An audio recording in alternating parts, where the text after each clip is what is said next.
അസ്സലാമു അലൈക്കും വറഹ്മത്തുള്ളാഹി. ബിസ്മില്ലാഹിർ റഹ്മാനിർ റഹീം. അൽഹംദുലില്ലാഹി വസ്സലാത്തു വസ്സലാമു അലാ റസൂലില്ലാഹ്. പ്രിയപ്പെട്ട സഹോദരന്മാരെ, ഉമ്മുൽ മുഅ്മിനീൻ ആയിഷ റളിയല്ലാഹു അൻഹ ഒരിക്കൽ നബി സല്ലല്ലാഹു അലൈഹി വസല്ലമയുടെ അടുക്കൽ വെച്ച് നബി പത്നി സഫിയ ബിൻത് ഹുയൈ റളിയല്ലാഹു അൻഹയെ അവർ നീളം കുറഞ്ഞവരല്ലേ എന്ന അർത്ഥത്തിൽ അവരുടെ ഒരു ശാരീരിക കുറവിനെ പറയുകയുണ്ടായി. ഖസീറ, കുറിയവൾ എന്ന വാക്കാണ് അവർ സൂചിപ്പിച്ചതെന്ന് കാണാം. നബി സല്ലല്ലാഹു അലൈഹി വസല്ലം ആയിഷ റളിയല്ലാഹു അൻഹയെ തിരുത്തിക്കൊണ്ട് ഇങ്ങനെ പറഞ്ഞു: ലഖദ് ഖുൽതി കലിമതൻ ലൗ മുസിജത് ബിമാഇൽ ബഹരി ലമസജതുഹു. നീ പറഞ്ഞ ഈ വാക്ക് കടലിൽ കലക്കിയാൽ കടൽ വെള്ളം നിറം മാറുമായിരുന്നു. ഒരാളെക്കുറിച്ചും അയാളുടെ അഭാവത്തിൽ ശരിയല്ലാത്തത് പറയുന്നതിന് ഇഷ്ടപ്പെട്ടിരുന്നില്ല എന്ന് മാത്രമല്ല, തിരുത്തേണ്ടത് ഉടനെ തിരുത്താൻ റസൂൽ സല്ലല്ലാഹു അലൈഹി വസല്ലം ശ്രദ്ധിച്ചിരുന്നു എന്നതും അത് എത്ര അടുത്തവനാണെങ്കിലും ശരിയെന്നതും നാം ഇവിടെ കാണുകയാണ്. നോക്കൂ, യഹൂദികളിലെ ഒരു സംഘം നബി സല്ലല്ലാഹു അലൈഹി വസല്ലമയുടെ അടുക്കൽ പ്രവേശനാനുമതി ചോദിച്ചുകൊണ്ട് അസ്സാമു അലൈക്കും എന്ന് പറയുകയുണ്ടായി. അസ്സലാമു അലൈക്കും എന്നതിന് പകരം അസ്സാമു അലൈക്കും, നിങ്ങൾക്ക് മരണം ഭവിക്കട്ടെ എന്ന രൂപത്തിലുള്ള വാക്കാണ് അവർ സൂചിപ്പിച്ചത്. ഇത് കേട്ട് ആയിഷ റളിയല്ലാഹു അൻഹ ഇങ്ങനെ പ്രതികരിച്ചു: ബൽ അലൈക്കുമുസ്സാമു വൽ ലഅന.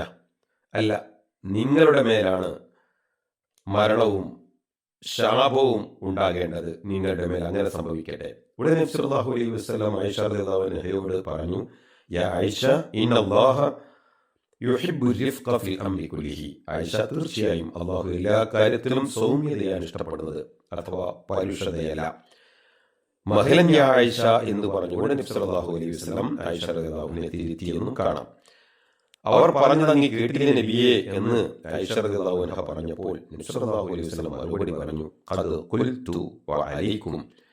ഞാൻ അതിനെ അവരോട് വഅലൈക്കും എന്ന് പറഞ്ഞുവല്ലോ, അത് മതിയാകും എന്നാണ്.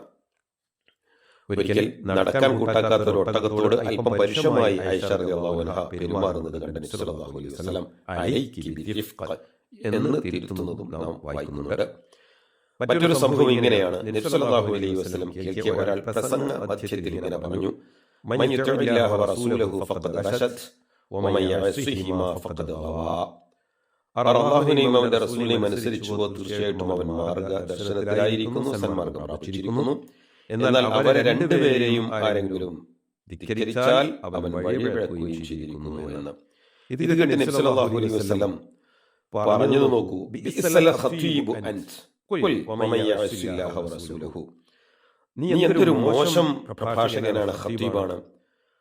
വമൻ യഅസില്ലാഹ വറസൂലഹു എന്നാണ് നീ പറയേണ്ടത്. വമൻ യഅസിഹിമാ എന്ന പ്രയോഗം പോലും ശരിയല്ലെന്നും അല്ലാഹുവിനെ ആദ്യം പറഞ്ഞ് തന്റെ പേര് പറയാവൂ.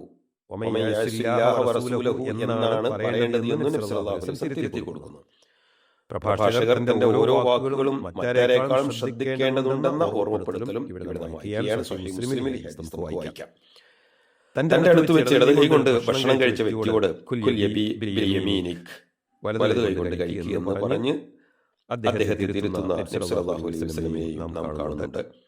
ഉമർ ബിൻ അബി സലമ എന്ന കുട്ടി നബി സല്ലല്ലാഹു അലൈഹി വസല്ലമയുടെ സംരക്ഷണത്തിൽ വളർന്നിരുന്ന കുട്ടിയാണ് നമുക്കറിയാം. ഒന്നിച്ച് ഭക്ഷണം കഴിക്കവേ പാത്രത്തിൽ എല്ലായിടത്തുമായി കൈ ചലിപ്പിക്കുന്നത് കണ്ട നബി സല്ലല്ലാഹു അലൈഹി വസല്ലം ആ കുട്ടിയോട് അല്ലാഹുവിന്റെ നാമം ഉച്ചരിക്കണം, ബിസ്മില്ലാ എന്ന് പറയണം, ഭക്ഷണം കഴിക്കുമ്പോൾ ബിസ്മില്ലാ എന്ന് പറയണമെന്നും വലത് കൈ കൊണ്ട് കഴിക്കണമെന്നും തന്റെ ഭാഗത്ത് നിന്ന് കഴിക്കണമെന്നും ഒക്കെ പറഞ്ഞു കൊടുത്ത് കുട്ടിയാണെങ്കിലും തിരുത്തേണ്ടത് സമയത്ത് തന്നെ തിരുത്തേണ്ടതുണ്ട് എന്ന പാഠം നമ്മെ കൂടി പഠിപ്പിക്കുന്നുണ്ട്.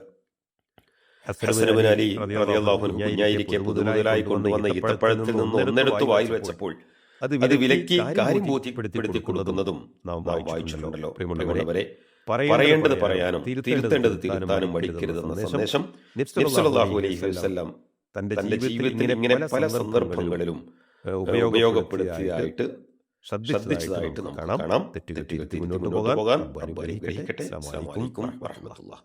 വിസ്ഡം ഇസ്ലാമിക് ഓർഗനൈസേഷൻ അവതരിപ്പിക്കുന്ന നേർവഴി എല്ലാ ദിവസവും ഏതാനും മിനിറ്റുകൾ സാമൂഹിക, വൈയക്തിക, കുടുംബരംഗങ്ങളെ വിശകലന വിധേയമാക്കുന്നു. അറിയുക, അറിയിക്കുക. നേർവഴി. Peace radio. Tune to reality.